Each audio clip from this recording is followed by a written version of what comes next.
Olá, malucos e malucas deste manicômio tributário chamado Brasil. Mais um sábado de luxo na Faria Lima em que eu consigo tirar amigos daquela rotina familiar do final de semana para vir aqui falar de manicômio tributário.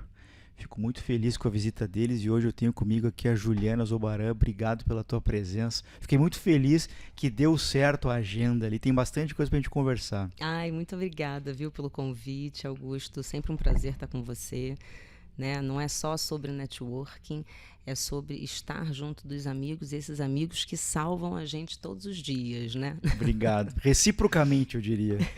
Eu queria começar esse bate-papo, Juliana, com trajetória, porque sabe que o conteúdo do nosso podcast ele é muito inspiracional. Nesse momento tem gente nos ouvindo numa esteira, lavando a louça, caminhando no parque e se inspirando na Juliana, se inspirando na Alessandra, se inspirando no Figo e por aí vai. Eu queria saber o que te trouxe até aqui. Um pouquinho de trajetória profissional, né? Bom, diferente das outras pessoas, porque eu ouvi vários podcasts, eu não fui, assim, alçada ao tributário por uma questão de encarreiramento, muito pelo contrário, né? Eu sou a primeira pessoa da minha família a ter uma universidade, né? E com isso eu lembro muito da minha mãe olhando para mim, né, e falando: olha, tá vendo a minha mão? Eu tenho 5 dedos. Essas são as universidades que você pode fazer. As demais, infelizmente, a gente não consegue que você tenha a possibilidade de não trabalhar e fazer a faculdade. Então, o trabalho ele teve sempre muito cedo na minha vida, né? Eu brinco que, poxa vida, não sei se eu vou me aposentar pelo INSS, mas eu tenho lá minha carteira assinada desde os 17 anos. Desde os 17, muito bom. E aí, enfim, estudei em escola pública, sou muito orgulhosa dessa trajetória, porque eu não me sinto uma vítima. Eu quero, como você falou, inspirar as pessoas e dizer sim que é possível. Sim. Né? É possível. E passei para Direito na UFRJ, que é a antiga Faculdade Nacional de Direito, aos 17 anos. Então, com 23, 22, 23 eu já estava formada. E diferente dos demais alunos que têm a primeira paixão como penal, eu fiquei os 2 anos da faculdade pensando, será que eu fiz a escolha correta? Porque a gente tem que fazer uma escolha muito jovem.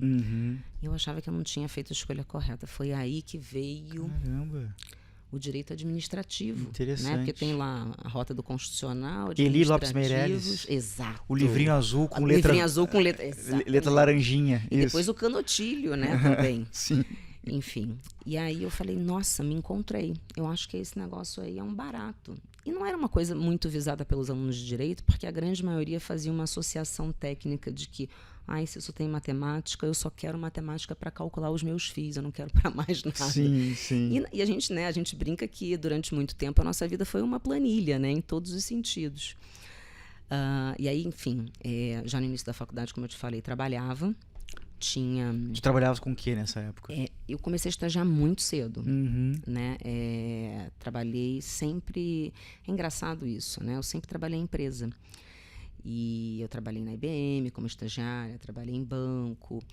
E era uma época, né? Eu me formei em 99 e a gente se formava e a gente não sabia se ia ter emprego. Então, tinham aqueles programas de trainee, né? E eu apliquei para vários e no final eu fui aprovada pela Arthur Andersen, olha, entregando a idade aqui. Aí. Mas eu não fui, eu vou te explicar, porque logo depois veio toda aquela questão da Enroll e tudo mais. E eu acabei optando pelo Banco Itaú e foi uma escola, porque nascida e criada no Rio de Janeiro, eu me vi aqui em São Paulo durante 6 meses, tendo treinamento até com o Maílson da Nóbrega. Então, assim, muito bacana essa trilha, né, que eles desenvolveram para as pessoas que contrataram como trainees. Mas eu chegava no meu querido Rio de Janeiro, né, de avião todo final de semana e falei, que bom que eu tô no Rio. Sim. E não tinha esse grau de maturidade, né, de pensar que hoje eu estou aqui em São Paulo, sou muito grata por estar aqui. Estou aqui há 18 anos, né? Eu e meu marido, a gente tomou a decisão de vir para cá justamente quando o Rio já não estava mais oferecendo oportunidades. Eu sou uma pessoa assim, que gosto muito de indústria, que sou chão de fábrica. E lá no Rio, infelizmente, tem um foco muito grande em oil and gas, mas é muito mais serviço, né? Sim. E a gente tomou essa decisão de vida. Ou Resende, né? Que daí fica ou mais... Resende. Isso. Não, eu, inclusive, conheci o meu marido em Piraí, na antiga companhia de papel Piraí, que depois virou a Schweitzer Moduí. Eram vários ativos na época da Souza Cruz. A gente fazia o tipping paper, que era o papel de cigarro. Legal. Mas, enfim, resumindo a trajetória, ela foi até um momento de gerente jurídico.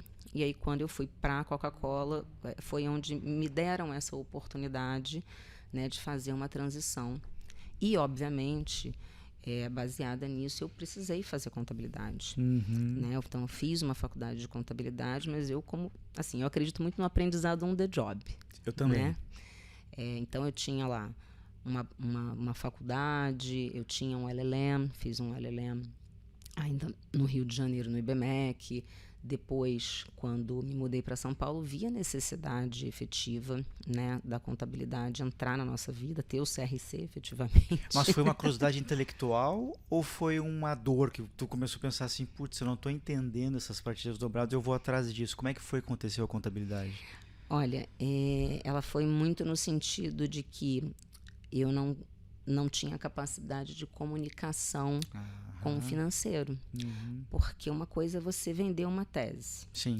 Outra coisa é você efetivamente implementar e fazer acontecer e buscar essas aprovações.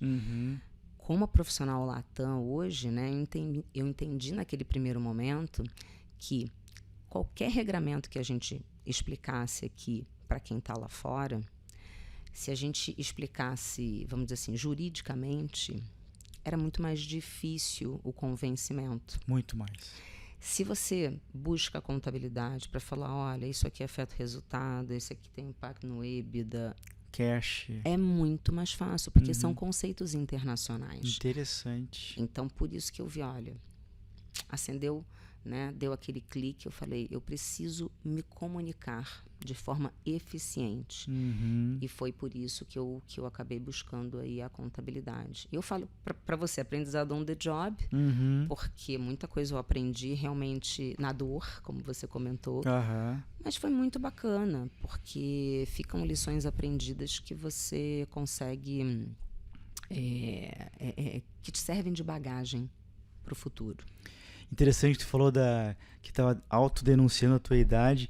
Queria te dizer que eu me formei em 98 e entrei na Arthur Andersen em 99, né? Depois de 3 anos, já 4 anos de experiência profissional, fazendo estágio aqui e ali, trabalhei em auditoria. Então, assim, a gente regula ali, tá? Agora, tu tem muitos anos já de gestão. Eu queria te perguntar, nessa transição da trajetória para a tua cadeira hoje, a tua responsabilidade, qual que tu acha que foi a tua qualidade que te alçou assim a responsabilidade como gestora? Eu acho que as pessoas costumam dizer que inspirar os demais, você não precisa ter uma posição.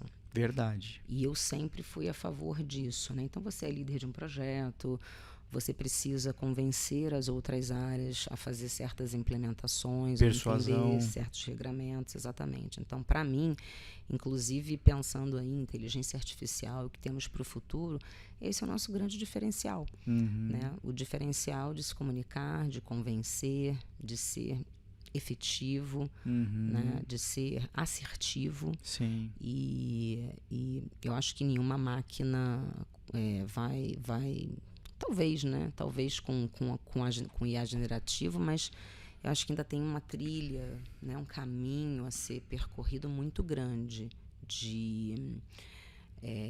até a gente ter isso. Eu recentemente finalizei o curso de conselheira no IBGC, não sei se eu posso falar. Não, claro que sim.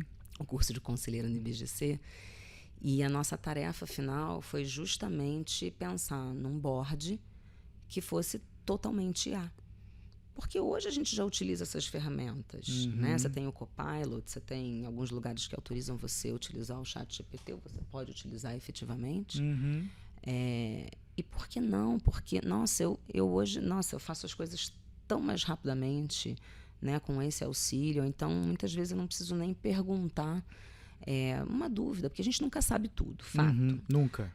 Então, por exemplo, vou distribuir dividendos no México. Mas tem uma parte que não é tributável até 2013, tem a conta de COFINS. Deixa eu entender um pouquinho isso aqui. Aí você, no chat GPT, o que a gente costumava fazer muitas vezes pegando Doing Business, Sim. no Google, a gente hoje Maquiladora. tem exatamente, exatamente. Então, assim, eu vejo muito esse auxílio, né?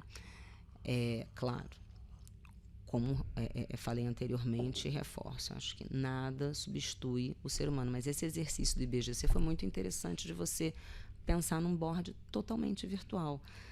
A gente colocou, por exemplo, os comitês como sendo comitê de auditoria, como sendo totalmente virtual, fornecendo essa informação para pessoas específicas no board. Interessante isso, porque está me trazendo uma visão diferente de um aspecto que, quando você fala que nós não seremos substituídos, mas substituídos por quem sabe mexer melhor que a gente tem aquela informação disponível de uma maneira mais rápida, mais rica, mas a decisão quem vai tomar é a gente, né?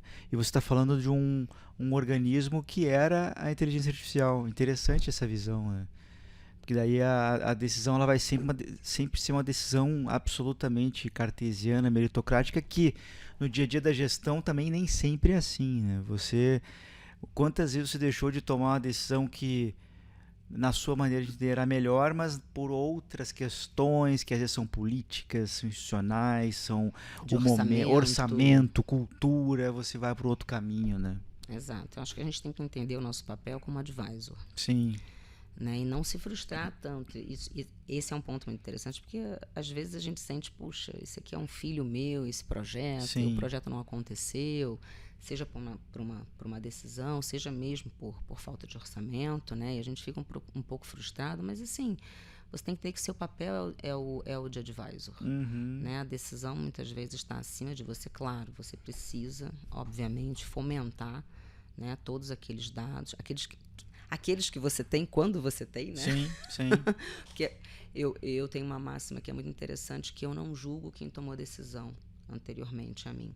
Porque eu não sei que fatos e dados eles tinham. Isso é muito importante. Para fazer o exame daquela situação. Sim. Né? Então eu falo assim, porque geralmente quando você entra no lugar, porque fulano fez isso, cicrano fez isso.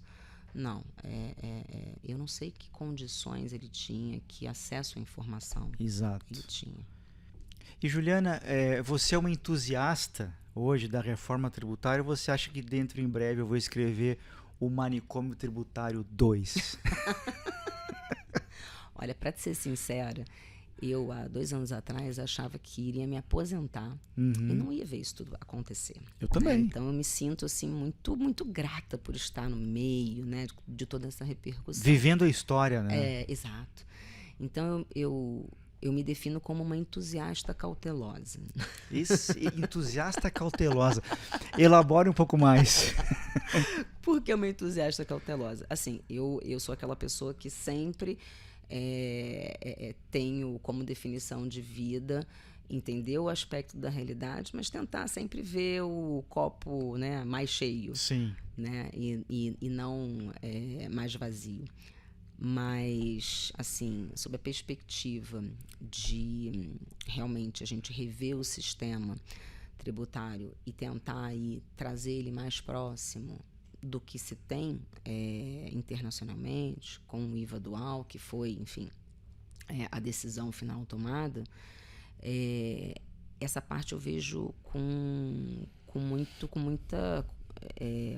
muito entusiasmo, com muita alegria, com vontade de fazer, com vontade de participar. Mas o cauteloso, ele é direcionado pelo fato de que, de um ano para cá, principalmente com o PLP 68, né, todos os lobbies que foram feitos, né, deixaram assim o profissional de tax, que tem realmente conhecimento do que está sendo discutido, um pouco assim, observador do que está acontecendo sem efetivamente poder opinar. No seguinte sentido, seria mais justo se o PLP não fosse aprovado as carreiras, como no ano passado, né? Eu estava até brincando com meu marido, eu falei, olha, esse ano eu vou ter férias, em dezembro. Porque no ano passado a gente não teve, a gente estava dia 29 trabalhando, né? A gente falava assim, pô, sai de férias, né? Chega de diário oficial, dia 29 de dezembro, saindo publicações, e publicações muito importantes relativas às subvenções, né? A própria aprovação, né, das emendas, elas aconteceram de supetão. Na calada da noite. E muitas vezes a gente não sabia nem o texto que estava sendo aprovado. Sim. Então, assim, eu vejo com muito critério essa questão dos lobbies, dos setores que serão beneficiados e principalmente da alíquota. Porque você pode falar, mas olha, a alíquota hoje ela espelha o que nós temos hoje em sistema e vai ser pelo menos transparente. Mas veja, como o Brasil vai competir com o México a 16%? Como o Brasil vai competir com o Chile, Colômbia a 19%. O Chile é 19 também, o Chile é 19 também. Isso. Se a gente pensar estritamente em VAT, mas quando você pensa em Effective Tax Rate, aí, né, o tal ETR, a taxa efetiva que temos... Mais próximo de 20 do que de 34, do que de né? 34. Então, assim, o que virá nessa reforma da renda? Né? O que virá de tributação de dividendos, eliminação desse anacrônico, né, diria, juros sobre capital próprio, que, claro, a gente conhece a história toda e sabe o motivo da criação, mas, de fato, quando eu vou remeter para fora, todo mundo vai reconhecer lá fora não como dividendos. Sim. Né? Existe uma tributação lá em cadeia. Então, nesse ponto, eu acho que a reforma ainda peca. Né? Eu acho que ela peca em 3 pilares. O primeiro é o pilar de sustentabilidade, e aí eu falo de ESG. Efetivamente, eu acho que perderam uma oportunidade muito grande, né, de colocar, claro que a reforma é muito grande, temos, enfim, N pontos que estão sendo discutidos, mas perdeu-se uma oportunidade de valorizar aquilo que nós temos. Concordo muito. Né? Nós ainda temos um mercado de carbono que o Brasil não participa internacionalmente. Né? Nós temos o nosso próprio e não fecha bem. Esse eu diria que é o primeiro pilar. O segundo pilar, que é o social, sim, maravilha. Eu vou ter não cumulatividade plena. E eu até brinco que quando saiu a 10.637, eu gosto muito de ver, né, quando sai o projeto de lei, né, todo embasamento, a exposição de motivos. Na exposição de motivos naquela época, eu esqueci o nome do cara que assinou. Bom, na exposição de motivos daquela época, tem uma frase que era: será garantida não cumulatividade plena. E aí, o que a gente vê hoje, né? Infinitas discussões de crédito, de PIS e COFINS. Então, voltando para esse pilar, o ESG. Mas ali não foi o Meirelles? Não foi o Meirelles, não antes. Foi antes? Foi antes, porque foi 10.637 de 2002. Ou foi Itamar. Foi o Malan. Ou foi o Malan. Malan. Foi o Pedro Malan. Isso, Malan. Foi o Pedro Malan. Perfeito. Foi o Pedro Malan. Então, né, a gente fica com isso na cabeça. Então, falando dos 3 pilares, um é ESG, e aí falando de tudo, tá? Inclusive de governança. E, assim, não é um modismo, tá? A ESG sempre teve aí, ele ganhou uma nomenclatura nova ao longo dos anos. Foi só isso que aconteceu. Quem trabalha em multinacional sabe, de fato, o que impacta, por exemplo, você ter uma empresa no headline de um jornal em termos de reputação para o valor das suas ações. Então, esse é um ponto muito importante. Então, todo esse arcabouço de ESG, eu acho que ele não foi considerado para a reforma. O segundo pilar é o social, que, claro, a gente quer ali desonerar quem no final da cadeia? O consumidor final. Mas eu não vejo isso acontecer da forma que vem sendo estruturada. E explico. Você pensa em pessoas que estão hoje no Simples. Qual o trabalho que as empresas estão fazendo hoje? Bom, se eu não vou ter crédito do Simples, o que eu vou fazer? Eu vou bater na porta do meu supply chain e vou falar assim, olha, troca o Simples aí pelo lucro presumido. Isso. Então, o que vai acontecer com essas pessoas? Gente, é quem mais emprega no Brasil. Sem dúvida. Né? Isso eu estou te dando um exemplo. Um outro exemplo é também o timing desse processamento de crédito. Hoje eu faturei, estou lá, destaco o PIS e COFINS na nota e está tudo certo. Agora eu dependo do pagamento. Sim. Será que esse pagamento vai acontecer? Uhum. Como é que as empresas estão trabalhando linhas de crédito? Porque tem gente que tem fôlego e tem gente que não tem e vai quebrar. Sim. Né? E esse terceiro pilar também, que eu acho que não foi muito considerado, é um pilar relacionado à diversidade, equidade e inclusão. Uhum. E por que eu trago esse assunto aqui? E, de novo, não acho que seja um modismo, mesmo vendo notícias aí, por exemplo, de alguns lugares que, olha, não, eu quero valorizar a meritocracia e eu quero... a diversidade e inclusão vai ficar num segundo momento. A gente vê isso muito como um efeito Trump também. Uhum. Eu confio na meritocracia, eu estou aqui pela meritocracia. Sim. Mas o meu ponto de largada não foi o mesmo ponto de largada de outras pessoas. Não mesmo. Então, né, eu sou branca, eu sou mulher. Então, assim, eu vi até aquele podcast, foi a Bianca que teve aqui, né? Eu esqueci o nome dela. Teve a Verônica. Não, mas foi a que é do Rio de Janeiro, que teve lá no evento A Gabi. com a gente. A Gabi. Sim, teve conosco. Então, quando a Gabi teve aqui... Querida Gabi, um beijo pra ela. Tá em Santos. Sim. Então, por exemplo, você vê a Gabi, eu não consigo imaginar as barreiras que ela teve. Eu, como mulher, te falo, hoje, de uma forma muito tranquila, o pessoal lá de responsabilidade social, lá na empresa, fala assim, ai, que bom que você está aqui, né? Pelo menos a gente tem uma mulher aqui numa posição de diretoria. Sim. Mas, veja, quando você pega o board de muitas empresas, é aquela coisa, o homem branco... muitas vezes a gente não vê nas multinacionais profissionais latinos. Uhum. Então, na minha eu acho isso fantástico. Mas é verificar essa preocupação genuína. Porque não é algo que você faça... vamos fazer para cumprir uma tabela, para cumprir uma meta. Os meus clientes, por exemplo, quando eu vou responder todos os questionários, eu tenho lá que políticas que você tem para introduzir essas pessoas. Sim. Né? E muitas vezes você é criticado por essas políticas quando, por exemplo, a Luísa Trajano, do Grupo Mulheres do Brasil, fantástica, né? Colocou, olha, eu vou fazer um programa de trainee e eu quero isso aqui.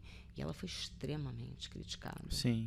E a gente vive num país que mais de 50% da população é negra ou parda, se intitula como isso. Isso então, mesmo.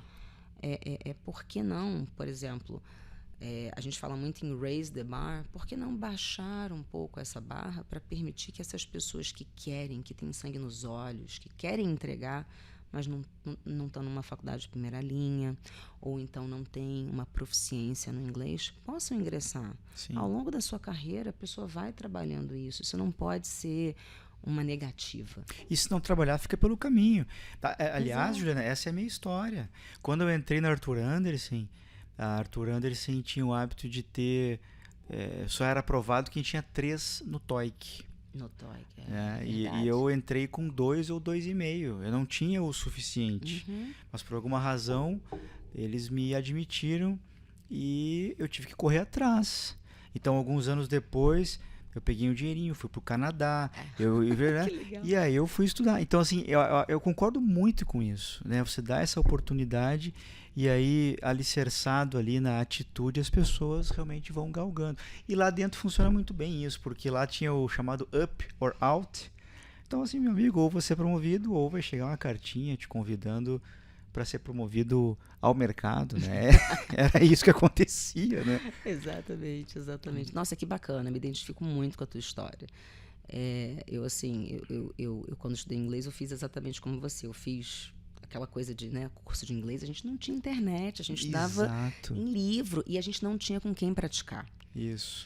E aí eu me formei, tudo certo, quando eu tinha mais ou menos 15 anos, e eu sempre estudei com bolsa. Uhum. Então eu tinha que sempre manter, acho que era acima de 8, 8,5, né, as médias, mas tudo bem, que bom que eu tive acesso a isso, mas quantas outras pessoas não tiveram? E quando eu cheguei nas minhas primeiras férias remuneradas, que eu acho que foram as primeiras e únicas férias de 30 dias que eu tirei um mês a mais, fiquei 2 meses numa universidade chamada Florida Tech, fui fazer um curso de Business English quando eu tinha 23 anos. Uhum. E, de novo, ninguém me ensinou isso, né? Eu sinto muita falta, assim, de ter um mentor na minha vida, e é por isso que eu gosto dessa parte. Eu acho que o conhecimento realmente é para ser ofertado, é para ser disseminado, Sim. né? De uma forma, assim, muito altruísta, inclusive. E aí eu fui para lá, cheguei no aeroporto, gente, nunca vou esquecer. Eu não sabia pedir um copo d'água. Sim. Eu sabia pedir um copo d'água, obviamente, mas eu não entendi o que as pessoas falaram. Então, aquilo, para mim, foi uma virada de chave muito importante em termos de carreira, porque eu entendi que, olha, se eu não tiver, se eu não souber as expressões, como fala, não adianta, né? E o inglês profissional, que é algo que ninguém ensina pra gente. É mais um aprendizado on the job. Exatamente. Tu sabe que eu tô ficando assustado com a semelhança da nossa trajetória. Porque com 23, 24 por aí, eu fui estudar. O que acontece? Eu participei de um grande projeto que me fazia voar de Porto Alegre a Curitiba durante um ano. Eu acumulei milhas da TAM na época. E eu juntei lá 40... Na época que milhas, né? A Isso. gente ia pra... 40 sei lá o quê, e 40 significava que eu podia usar 20 para ir para a América do Norte e 20 para voltar. Eu falei, já tem a passagem. Então eu fui. E aí eu fui para Vancouver e a escala era no Texas. Quando eu cheguei no Texas, as aeromoças falaram, olha, quem vai pegar o voo tal para Vancouver, fica do ladinho direito que eu tenho uma explicação para dar. Resultado, perdi o voo, atrasou o voo, eu perdi a conexão. Uhum. E ela falou assim, não, o senhor pode ficar aqui, lá na lojinha vai ter um voucher para sua passagem, que vai ser daqui a 4 horas, tem isso aqui que você pode usar para uma refeição, tal, tal, tal. E eu falei, puxa vida, e agora? Mas daí eu fui na lojinha da American Airlines, expliquei a situação, pois não, tá aqui seu voucher. Fui na Starbucks, tomei um café, comi um bolinho, não sei do que, sentei. Daqui a pouco eu sentei e pensei assim, cara, eu tô falando inglês. Pra mim era uma surpresa, né? Claro. Porque eu também tinha concluído o curso no Brasil, mas não me sentia tão à vontade, porque eu era rodeado de colegas que tinham feito intercâmbio, high school, etc. E eu tinha um pouco de vergonha de... Né? Exato, eu tinha um pouco de vergonha de falar, né? Então eu fui pra fora para lustrar isso aí e para perder a vergonha de falar, sabe? Um pouco pelo que tu passou, né? A vergonha de errar. De errar. Porque a gente precisa errar. Isso. Até muitas vezes falando enfim, eu hoje falo, né? São diferentes accents. Sim.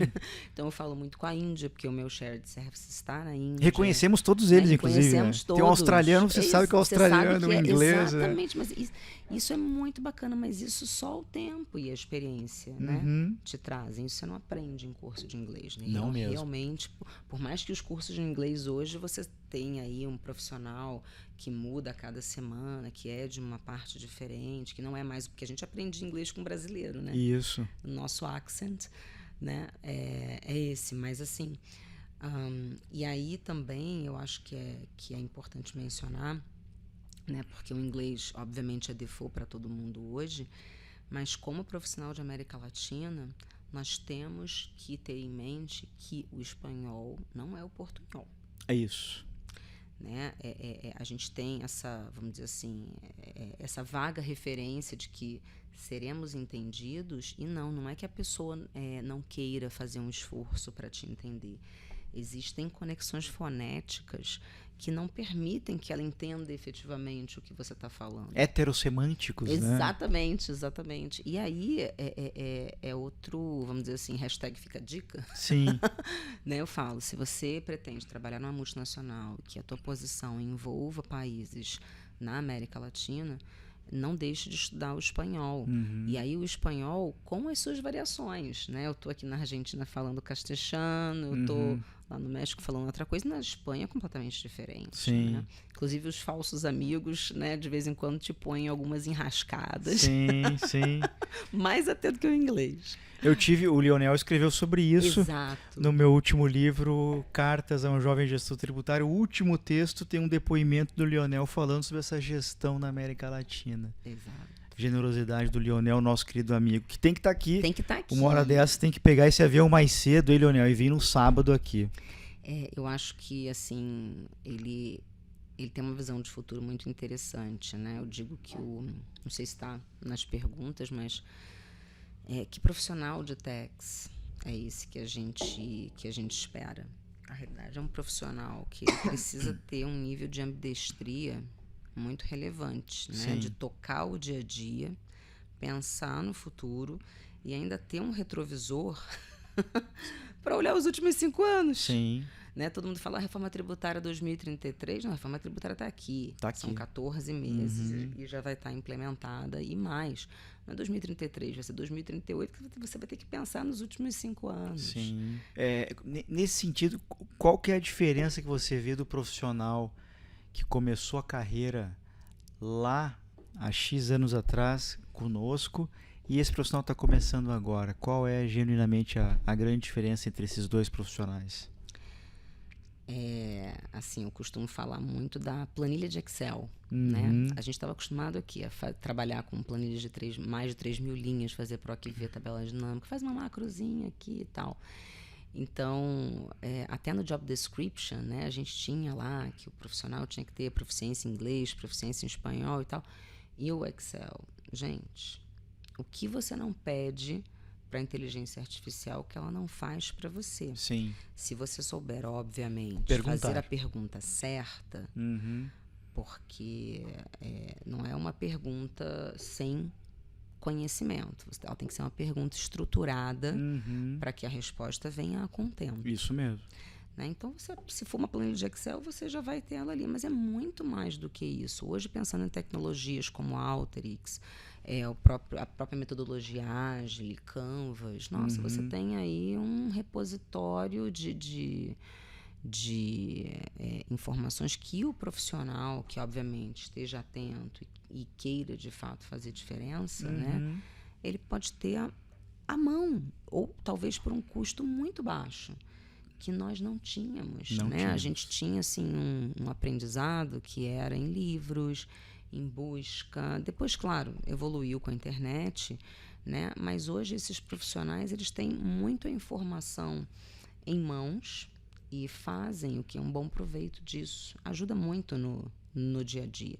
Então, se eu tivesse hoje que contratar esse profissional ambidestro, né, que está fazendo o dia a dia, está olhando para o futuro e também se encontra com o seu retrovisor aqui, olhando, né, os nossos últimos 5 anos e até mais que os últimos 5 anos. Se a gente pensar em tese, eu tenho teses que efetivamente foram julgadas depois de 20 anos. Sim, a tese do século.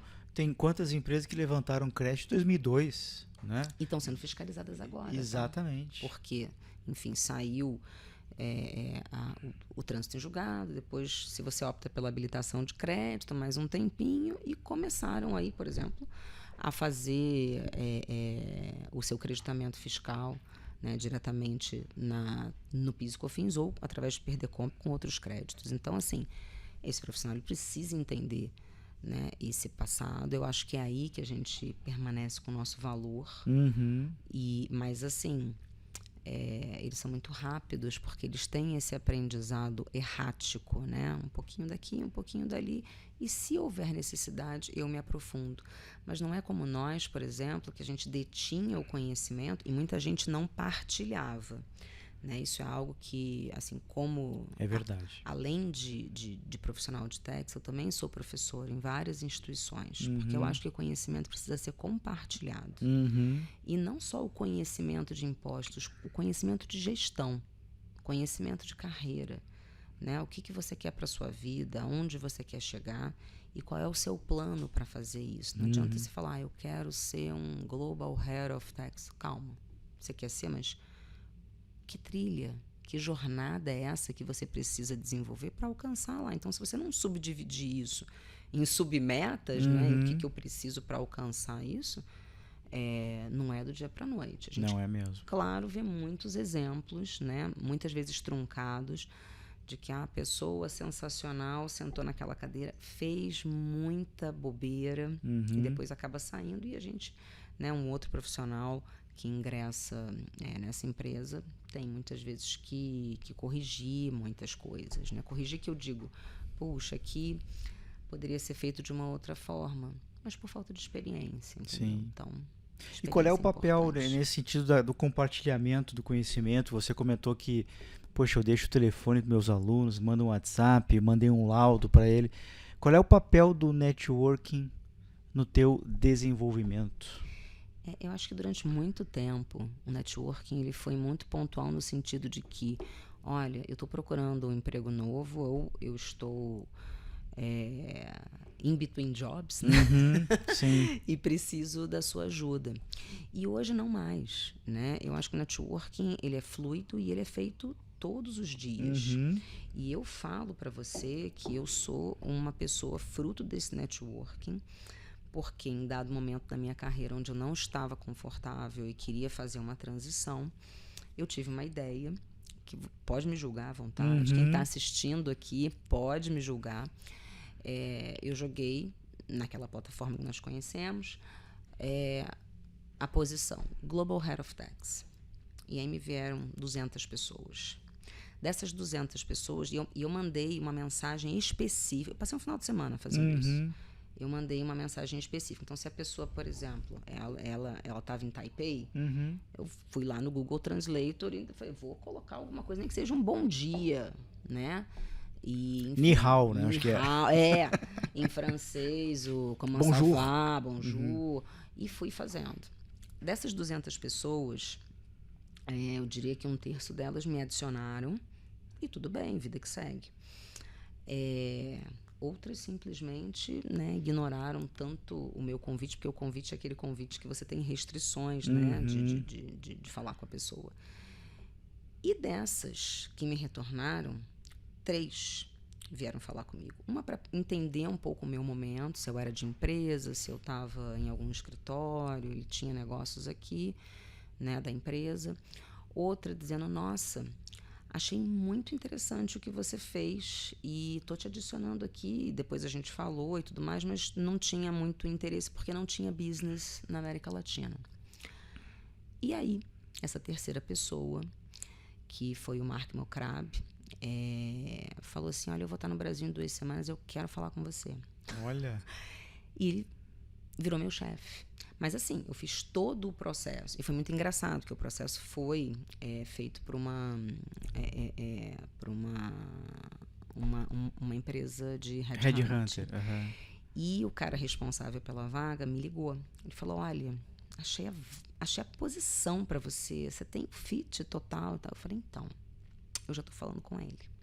E aí o mais engraçado foi que eu fiquei sabendo que eu tinha sido aprovada no processo por esse headhunter. Porque ele me mandou uma mensagem assim, obrigado, perdi meu filho. Caramba, sério, ficou chateado. Aí ficou chateado, mas eu falei, poxa, gente, né, enfim. Mas eu fiquei sabendo por ele. E aonde eu estou hoje? Eu estou na antiga Technicolor, que hoje é Vantiva, que faz aquela caixinha da sua casa, um modulador, demodulador, mas a gente tem N business no mundo, desde CD, DVD, LP,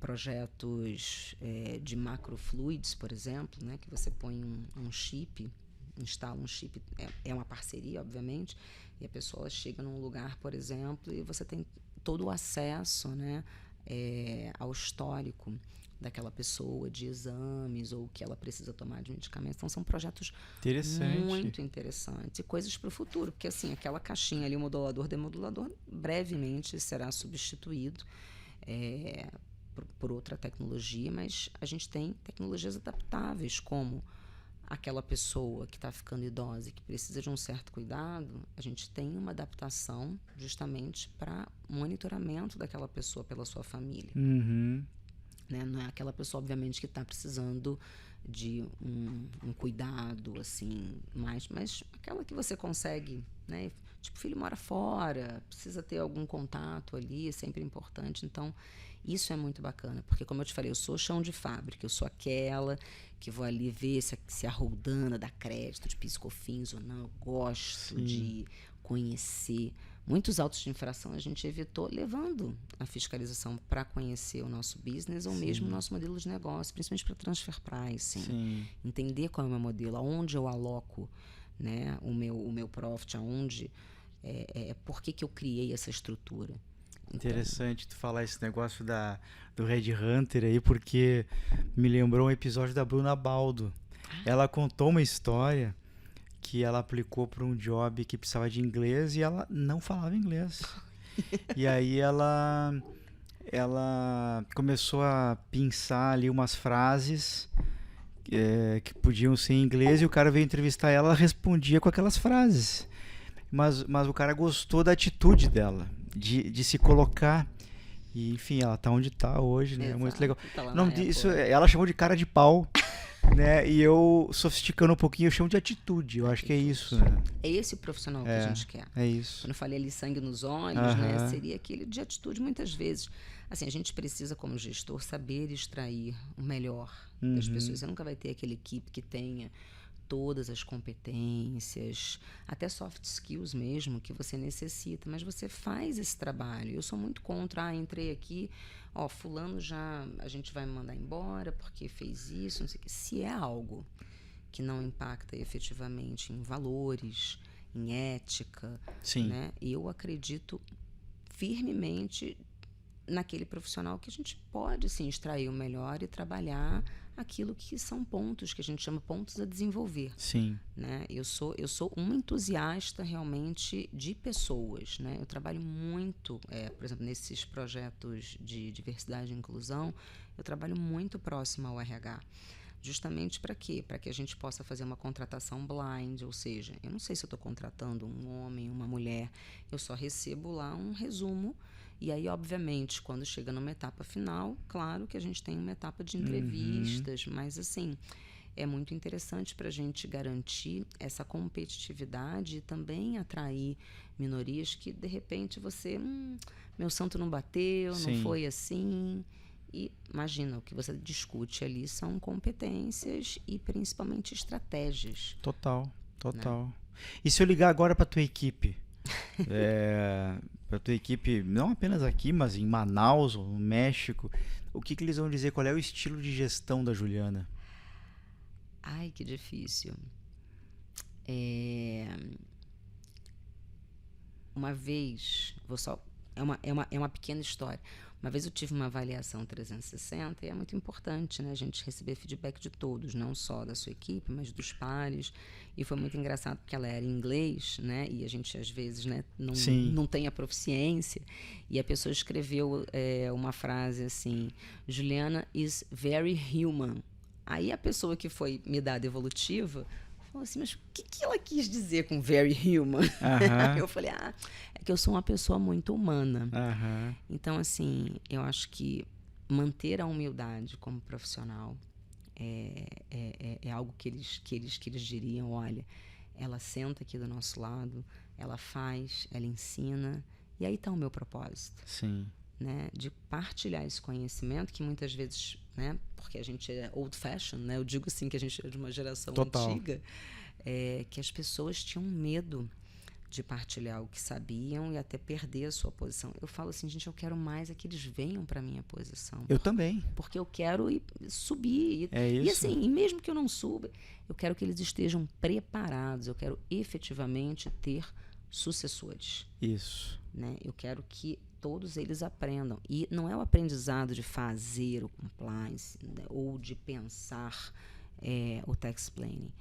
É o aprendizado de olhar a parte de finanças, de entender um cash movement, de entender uma estratégia de M&A. Por que eu vou fazer isso? Como é que eu consigo organizar? A gente, recentemente, na empresa, a gente comprou 25% do nosso maior concorrente no mundo. Então, eu passei, recentemente, por 7 processos de M&A. Caramba! E só com o apoio de um escritório externo, não no Brasil, lá fora, que não conhece as indiciocracias que nós temos em cada um desses países, né? Todos, tá? Colômbia, Chile, o próprio Brasil, México. E aí você precisa trazer, muitas vezes, esse olhar local. Que, tem aquela máxima, né? One size does not fit all. Tipo, o sapato ele não vai servir para o pezinho de todo mundo. Não. Então, a gente precisa fazer o quê? Pequenos ajustes finos. Obviamente, garantindo que a máxima do que foi determinada, né? Geralmente é uma coisa top-down, ela seja respeitada, mas esses ajustes finos dos profissionais que estão localmente são muito salutares, porque elas estão evitando a geração de um passivo, Sim. a criação de uma contingência que você vai precisar provisionar, né? Então, assim, os meus, vamos dizer, liderados, porque eu acredito muito numa coisa chamada liderança situacional. Eu estou líder. Eu sou líder em diversas outras coisas, né? Como mãe, como professora, mas eu acredito em liderança situacional. A gente não vai ser líder sempre. Não. Então, essa liderança, ela precisa ser o quê? Compartilhada. Senão, também as pessoas que estão com a gente, elas não crescem. Né? Quando eu digo crescer, né, as pessoas falam assim, mas eu tenho muito medo de delegar, eu sou muito micromanager, eu estou ali querendo ver cada um dos detalhes. Quem tem o berço de compliance como eu tenho, geralmente é difícil a gente conseguir abrir mão de não olhar mais o detalhe. Mas eu gosto sempre de dar uma olhadinha e tal. Mas eu não posso me focar nisso, eu preciso focar em algo que vai o quê? Que vai adicionar valor à minha organização. Exatamente, Juliana. E sabe que eu falo muito sobre isso na mentoria, porque quando você... Eu acho que o micromanagement, ele é danoso, assim, né? Ele é uma... Você nem tá falando disso, né? Tá falando de curiosidade aos detalhes, de você realmente gostar de algo. Mas tem um momento da nossa carreira que a gente precisa bancar outras pessoas que vão fazer aquilo no início pior que a gente, e vão levar mais tempo, mas aquilo ali é importante, porque aquilo vai fazer com que tu cresça e atinja um objetivo que é o seguinte: o mundo não espera mais que tu faça aquele cálculo de adições e exclusões do imposto de renda, por melhor que fosse a tua apuração. Não interessa, hoje o mundo espera outra coisa de você. Então, quando você fica assim, eu vejo muito gestor dizer, às vezes me dá aqui que eu faço. Cuida com isso, porque daqui a pouquinho você vai se perceber estagnado, e a estagnação é por causa disso, porque você não bancou esse processo de aprendizado, de learning on the job, que é muito importante. Você tem que bancar isso, bancar os erros, porque os erros são nossos. Exatamente. Né? Assumir a responsabilidade. Responsabilidade. Tem gente que fala muito em culpa. Eu falo, cara, responsabilidade. Eu falo para o meu time o seguinte: a única certeza que eu tenho é que qualquer erro que vocês estão cometendo aqui, ele é meu. Exato. Nós estamos juntos. Então, por isso que a grande pergunta do gestor frente a um erro é por quê? Vamos ajustar o processo e não quem. E vamos olhar a causa raiz. Quem é uma pergunta, é uma pergunta canalha. Exatamente. Até, né? Não, com certeza. Eu partilho muito dessa visão. Porque, veja, a gente está, durante muitos anos, principalmente aqui no Brasil, a gente discutiu e viu a nossa área como uma área de tax saving. Ela não é saving. Ela é muito mais do que isso. Sim. Então, por exemplo, hoje, quando se discute Pillar 2, quando se discute isso no consolidado, por exemplo, eu estou na Zona Franca de Manaus e eu não pago 34% de imposto de renda, eu pago 15,25%. Só que aí o que acontece? Se eu faço um planejamento tributário em indiretos, o que vai acontecer? Se eu baixar desses 15%, no meu consolidado, eu vou precisar pagar. Sim. Então, assim, é muito mais hoje em dia uma discussão de que, olha, é melhor não fazer um planejamento tributário. Tax fair share. Aqui, exatamente. De como você faz uma alocação correta desse fair share. E eu vi essa última iniciativa do Brasil muito positiva, porque, veja, era algo que a gente pagava lá fora, pagava na França, né? A empresa que eu estou é francesa, pagava na França, e agora eu vou ter que fazer o withholding taxes aqui no Brasil. Então, Sim. eu vi isso muito positivo, porque durante anos a gente discutia sobre permanent establishment, que hoje, obviamente, é um permanent establishment virtual, ele não é mais alocado à mercadoria, ao finished good, mas a gente discutia muito presença física e tudo mais. E quando esses conceitos, né, eu trabalhei em 2 grandes mineradoras que tinham esse conceito muito estabelecido, e eles me perguntavam, mas qual é o entendimento da Receita Federal em relação... Cara, eu acho que eles nem sabem o que é isso. Sim. Por hora. Hoje não, hoje está muito diferente. Sim. Mas, assim, eu vejo também com muita tristeza o fato do Brasil não estar na OCDE. Sim. Claro, existem 176 medidas. Começamos com transfer pricing, excelente. Ainda tem muito a fazer, sim. Mas, por exemplo, eu vejo Colômbia, né? O que a DIAN, que é a Receita Federal da Colômbia, fez quando eles começaram, né, a pleitear esse movimento de se integrar ao OCDE, mandou todo mundo para Leiden. Foram estudar. Eu fui aqui, ó, né? Manualzinho do IT5. Exatamente. Para entender e, obviamente, não ficar se preocupando, por exemplo, com aquele sonegador em potencial que está ali, vamos dizer, não pagando, sei lá, R$100 de imposto. Não. Ele vai justamente aonde esses planejamentos tributários, muitas vezes, que têm uma característica de evasão fiscal, para tentar fazer o quê? Coibir. Né? A gente fala muito de base erodida e é exatamente isso que eles fazem hoje. Gente, Colômbia, você vê um país, né, pequeno, que sofreu muitos anos com as Farc. Isso. E hoje, na posição que está. Então, por isso que eu falo, eu vejo com assim, muita tristeza o Brasil ainda não está alçado a essa posição. Por quê? Como eu estava falando com você, no mercado, hoje, o Brasil está aí para ganhar de WO. Como assim? Você vai investir na Rússia? Você não pode investir na Rússia. O Trump ganhou? Ótimo. O que vai acontecer? Desalocação financeira da China para outros países.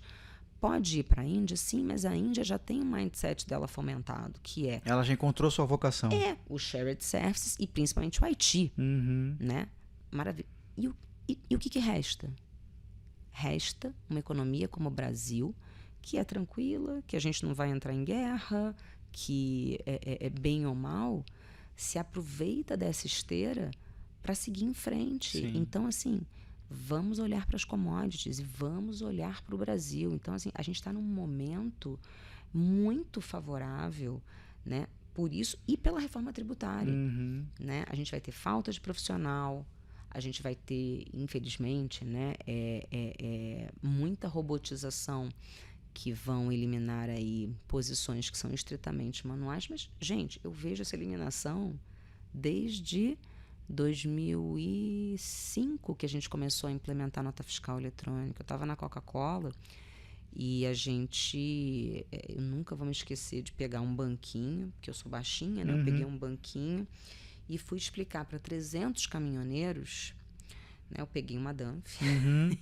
Falei, tá vendo esse papel aqui? Ó, eram 5 vias. A terceira tinha que ficar no posto fiscal. Esquece, não tem mais. Joga no... Esse aqui, gente, o cachorro não pode comer, não pode molhar, não pode perder, porque você vai ter que passar por uma leitura. Sim. Se você parar efetivamente num posto fiscal.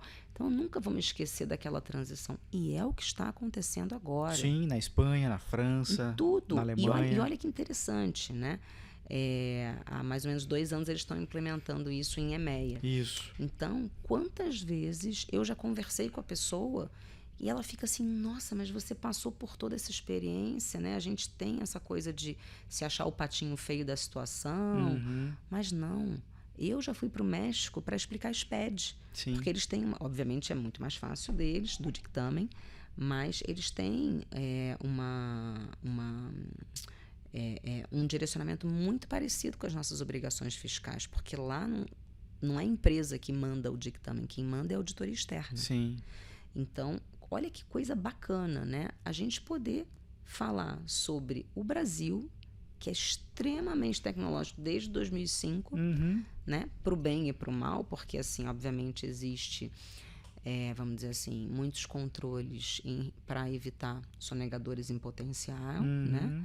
Mas a gente ainda vive essa economia do crime, que eu diria que é punição de quem anda bem por aqueles que não andam tão bem, infelizmente, né? São anos, né? Isso aí é um change management, mudança de cabeça das pessoas, de cultura, mas, ao mesmo tempo, olha o que o que nós profissionais de impostos temos de bagagem para adicionar lá fora. Né? O sistema lá fora. Eu falei, você já tentou fazer isso? Já tentou parametrizar dessa forma? Conversa com o DBA. E muitas vezes a pessoa fala assim, mas eu não sou de TI. Eu falei, se você é de tributário, você tem que ser de TI. Você tem que saber como se parametrizam as coisas. Qualquer lugar que eu entro, a primeira pergunta é, eu quero ver o sistema. Mas já foi parametrizado, tá tudo certo. Mas eu quero rever. E volta e meia, ainda que no compliance, a gente acha certas oportunidades. Sim. E essa questão da OCDE é uma questão de tempo, né? Porque acho que a pedra angular de ser ou não ser signatário Bom, pega o PE, por exemplo. O Brasil só não tem hoje de preguiça, porque assim, as bases ali, né, o que eu chamei de pedra angular, elas estão lançadas, né? Então, eu tenho defendido muito essa tese de que a gente vem falando de reforma tributária, que é a do consumo, é a que está nos jornais, mas está acontecendo uma outra silenciosa que está falando de preço de transferência, está falando de Pilar 2, está falando de APA, está falando de juros sobre capital próprio, a taxação dos dividendos ela volta para o Congresso agora que terminou as eleições. Então, está acontecendo uma reforma silenciosa aí de imposto de renda que a gente só não está chamando de reforma, né? Você vê que, por exemplo, quando a gente começou a discutir reforma tributária do consumo, eles tinham um artigo que falava assim, em 180 dias, né, vamos começar a discutir novamente tributação de renda. Obviamente, a gente vê aí, como você mencionou, pequenas modificações, como aconteceu com as subvenções no ano passado. Sim. Né? Mas é bem como você falou, de forma silenciosa. Sim. Vamos aprovando uma coisinha aqui, vamos aprovando outra coisinha ali. Pílulas. Exato, pílulas. Isso, pílulas. Juliana, para a gente ir encerrando aqui, eu ficaria o dia inteiro conversando contigo, uma delícia de conversa aqui. Queria saber quem é a Juliana que não está no LinkedIn. A Juliana que veio aqui num sábado, né? Abrindo mão de algum programa com a família pela manhã para estar aqui conversando sobre impostos. Bom, a Juliana é uma apaixonada por música, viagens, e ela tem diversos papéis, que é de mãe, mulher, amante, profissional. Eu acho que a gente tem essa característica multifacetada. Então, eu estou aqui conversando com você, eu estou pensando, mas o que meu filho vai comer durante a semana, o que eu vou colocar no cardápio, o que eu vou fazer. E eu amo cozinhar, né? Amo receber os amigos, mas eu gosto dessa cozinha, vamos dizer assim, fugindo do trivial. Sim. Né? Fazer o arroz e feijão todo dia é chato. Sim. Mas eu gosto de cozinhar entre amigos, tá? Enfim, fazendo algum drink. E talvez seja isso que eu associo assim com a minha proximidade com essa geração. Eles também são loucos por viagem, querem conhecer o mundo todo, mas essa minha loucura por viagem, ela vem mais sobre um aspecto cultural.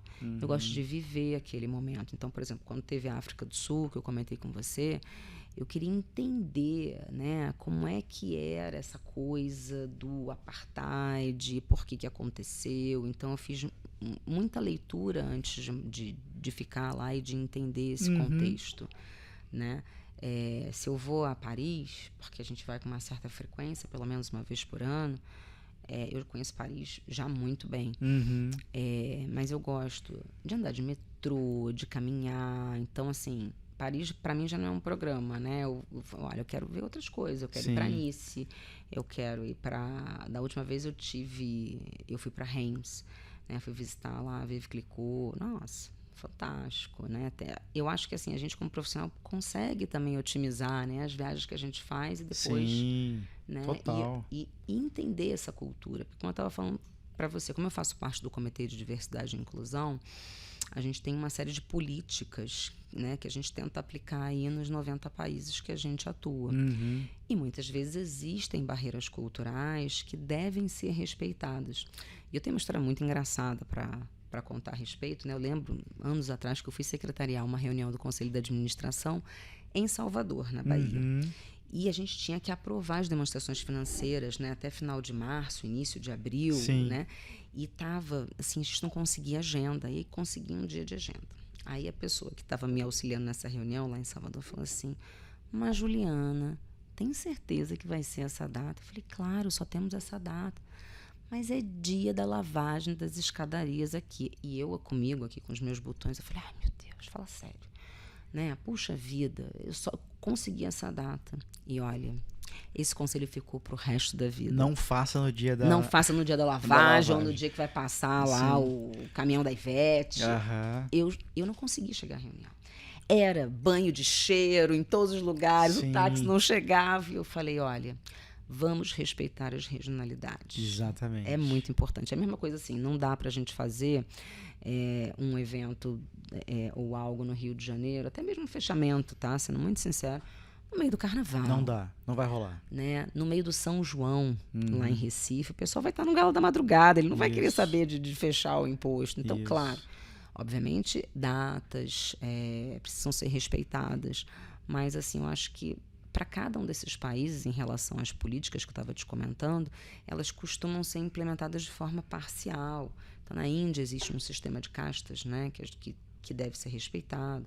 Aqui no Brasil, graças a Deus, não existe nenhuma questão religiosa, mas em diversos países ainda existem. Então, questões como essas, de fato, têm que ser respeitadas. Isso é muito legal. Tem um livro de um querido amigo do meu pai, que se tornou amigo meu, que ele é um brasileiro que ele foi altíssimo executivo do ABN na Holanda e ele se aposentou e mora em Amsterdã até hoje, virou palestrante, Fernando Lanzer. Ele tem um livro que é Cruzando Fronteiras Sem Ser Atropelado. Ele fala das diferentes culturas, das perspectivas, como é que o latino toma uma decisão, como é que o holandês, como é que o norte-americano, o japonês. Então, muito interessante. Isso é fundamental, é fundamental. Não, e entender um pouquinho da cultura do outro. Nesses projetos de TI, né, trabalhei muito com indiano, e quando você vai ser apresentado, né, geralmente você aperta a mão, até dá um beijinho de vez em quando, e eu lembro de eu ter apertado bastante, apertei um aperto firme, ele falou, olha, deixa eu te dar um conselho, não aperte a mão, né, a gente, uma relação homem e mulher, a gente só é autorizado a tocar assim na pontinha do dedo. Ele era Sikh, né? Sim. Tinha aquele turbante assim que enrolava o cabelo. Aí eu falei, ai, puxa, mil desculpas.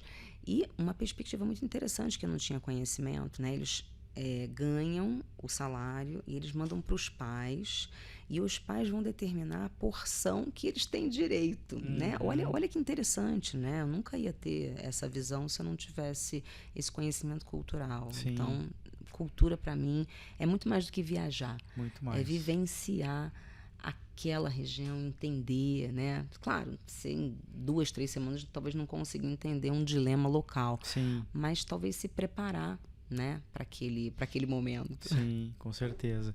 Falando em cultura, qual é o teu pitaco cultural? Essa é a última pergunta, o pessoal fica esperando uma curadoria. Qual é o livro que eu vou comprar, o filme que eu vou assistir? Qual é o pitaco cultural da Juliana? Olha, ontem eu fui ver a peça lá no Tuca, acho que é 2 em Cena, que é com o Fagundes, a Cristiane Torlone. Maravilhoso. Tô esperando para Curitiba, senão eu vou ter que vir a São Paulo. Você vai ter que vir a São Paulo para ver, porque eu fiquei bastante impactada. Fomos eu, meu marido e a minha cunhada, que está passando um tempo aqui, tá voltando para o Rio hoje.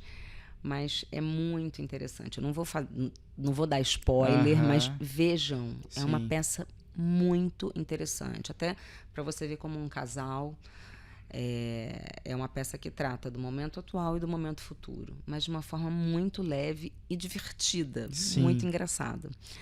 Agora, em termos de leitura, eu sou aquela que estou sempre lendo 2, 3 livros ao mesmo tempo. Sim. Né? E eu tenho um filho maravilhoso de 12 anos, que é o Bernardo, e eu tenho um segundo filho, que é o Espaguete, que é o meu cachorrinho, Salsichinha. Sim. Ele é um Dachshund, e né, bem parecido com aquele cachorrinho que fez muito sucesso nos anos 80, lá do COFAP. Isso. Eu não consegui, enfim, ter 2 filhos, mas eu sou muito feliz com o meu filhote, que já está com 12 anos, então eu tento sempre atrelar a minha leitura com aquilo que ele está vivenciando. Ele está no momento da adolescência agora e, obviamente, muito exposto às telas. Né? E aí eu comecei a ler um livro que se chama Indistraível, né? Que o in está entre parênteses, o Indistraível. Aí eu queria só fazer uma pausa para fazer uma cola, porque eu não sei o nome do... Mas aqui não precisa nem fazer pausa. Aqui faça... Como é que é? Quem sabe faz ao vivo. Faz ao vivo. Então, como é que eu me comunico com meu filho, com essa geração que está muito exposta às telas? Estou lendo esse livro Indistraível, que é do Nir Eyal, A Era do IA e Hábitos Atômicos. Porque eu confio muito no hábito. Eu acho que como poder do profissional, hábito. o poder do é tipo exatamente o poder do hábito, né? Eu acho que isso vem muito através da disciplina, Sim. da disciplina como pessoa, como profissional. Ah, poxa, eu quero ter mais saúde. Não dá para você dissociar desse hábito o fato de você ter uma atividade física. Ah, mas é chato, mas Sim, é o hábito. isso. Da mesma forma, o conhecimento é o hábito. Então, eu acredito muito nessa resolução, mas como é que a gente se comunica? Né? Tem um gap geracional muito grande atualmente quando você vai contratar um analista, quando você vai contratar até mesmo um estagiário. Geralmente as primeiras perguntas que são feitas são assim: eu quero trabalhar 100% home office. E eu respeito, mas eu penso também que muito do meu aprendizado foi de ouvir o meu redor. Era uma época, como eu te falei, eu fui capaz já de revirar lixo de chefe para entender o que ele estava fazendo. Eu não tenho a menor vergonha de falar isso, porque ninguém nunca sentou comigo para dizer, olha, é assim que você tem que fazer. Numa auditoria, por exemplo, você tem alguém, né, que está ali ensinando, você tem acesso a diversas palestras, formações. A própria formação de trainee faz isso, mas essa geração, como é que você consegue atrair? Porque, gente, está aí o pessoal. E como é que a gente molda esse pessoal para que, sim, eles consigam enxergar na sua empresa propósito, eles consigam se ver parte daquele ambiente, Sim. estarem conectados com missão, visão e valores. Muitas vezes você contrata um profissional sensacional, mas, sob o ponto de vista ético, ele não é bem aquilo que você estava esperando. Ou ele participa de algumas situações que não fazem muito sentido. Com certeza. Então, assim, eu estou lendo esses 3 livros. A Era do IA, o Indistraível e o Hábitos Atômicos. Mas eu consegui terminar recentemente um livro que eu comecei a ler na pandemia, não consegui acabar, porque eu me envolvi muito emocionalmente, que foi o Antifrágil. Ah, sim.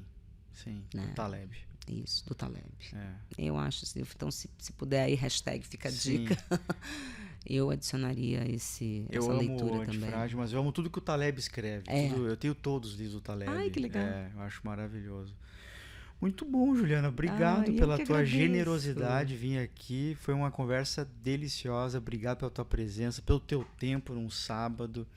Tenho certeza que esse episódio vai inspirar muita gente que está começando agora, gente que está na gestão. Tem muita coisa boa aí nesse episódio. Obrigado mesmo. Muito obrigada. Eu que agradeço a você, agradeço a Bravo, né, que, enfim, te patrocina aqui, o teu sistema de educação, que eu acho fantástico também. Então, puxa, muito obrigada. Para mim foi um super prazer. Não foi, eu vou ter que ir um sábado falar, nossa, isso aqui pareceu um bate-papo. Como você falou, só faltou aqui um salaminho, uma azeitoninha pra gente conversar aqui. Muito obrigada. Obrigado a você. E você que estava aqui nos acompanhando até agora, você sabe que eu estou nas redes como Augusto Flores Oficial, no Instagram, tem o meu site que é www.augustoflores.com.br, tem www.mtxeduca.com.br, críticas, sugestões, mensagens, eu leio todas. 41 99569 3841. Meus livros, tanto o Manicômio Tributário quanto Cartas a um Jovem Gestor Tributário, se encontra na Viseu e encontra também na Amazon. Ou me manda uma mensagem, eu te mando para o Brasil todo com um autógrafo, com dedicatória, com o maior carinho. E eu queria agradecer a Bravo. A Bravo, o patrocinador, está aí com a gente desde há mais de um ano, trabalhando junto. Um sábado por mês a gente está aqui batalhando para entregar conteúdo gratuito e de qualidade para você. A Bravo é uma Tech com mais de 10 anos aí de atuação no mercado brasileiro e que está fazendo um trabalho já com mais de 10 mil CNPJs, um trabalho muito voltado aí nesse momento para a gestão estratégica da reforma tributária. Você ainda não sabe exatamente se vai terceirizar, se vai fazer co-sourcing, se vai fazer consultoria, com quem faz o assessment. Eu acho que a Bravo pode te dar uma mãozinha nisso aí. Muito obrigado.